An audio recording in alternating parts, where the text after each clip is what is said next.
ஆனா தேர்தல் நடக்கின்ற இந்த 26ஆம் ஆண்டு மட்டும் கோடை காலம் எப்படி கண்ணுக்கு தெரிகிறது? இன்றைய முதலமைச்சர் ஸ்டாலின் அவர்கள் கிடைக்கும், ஏப்ரல் மாதம் கிடைக்கும். இருந்தாலும் இந்த 3 மாத தொகையும் முன்பணமாக கொடுத்து அதோட கோடைகால சிறப்பு தொகுப்பு ஒன்று கொடுத்து அவருடைய வாக்குகளை பெறுவதற்காக இப்படிப்பட்ட ஒரு நாடகத்தை அரங்கேற்றுகின்றார். இன்றைக்கு திராவிட முன்னேற்ற கழகம் மக்களுடைய செல்வாக்கு இழந்து விட்டது.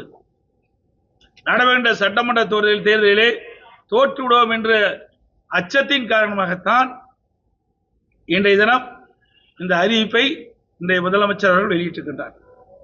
இன்னொன்று, கோடைகால சிறப்பு தொகுப்பு என்று அறிவித்திருக்கின்றார்.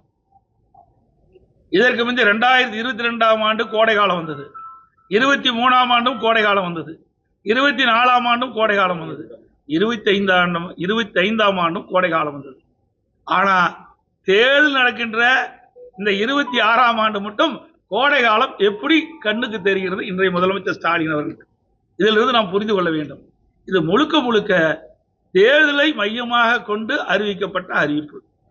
அந்த உரிமை தொகை பெறுகின்ற குடும்ப தலைவிகள் படுகின்ற கஷ்டத்தை பார்த்து கொடுக்கவில்லை. ஸ்டாலின் சட்டமன்ற தேர்தலிலே தோற்றுவிடுவோம் என்று அஞ்சித்தான் இந்த தொகையை இந்த மக்களுக்கு கொடுக்கின்றார், அவருடைய வாக்குகளை பெறுவதற்காக. செய்திகளை உள்ளது உள்ளபடி தெரிந்து கொள்ள ரெஃப்ளெக்ட் நியூஸை சப்ஸ்கிரைப் பண்ணுங்க.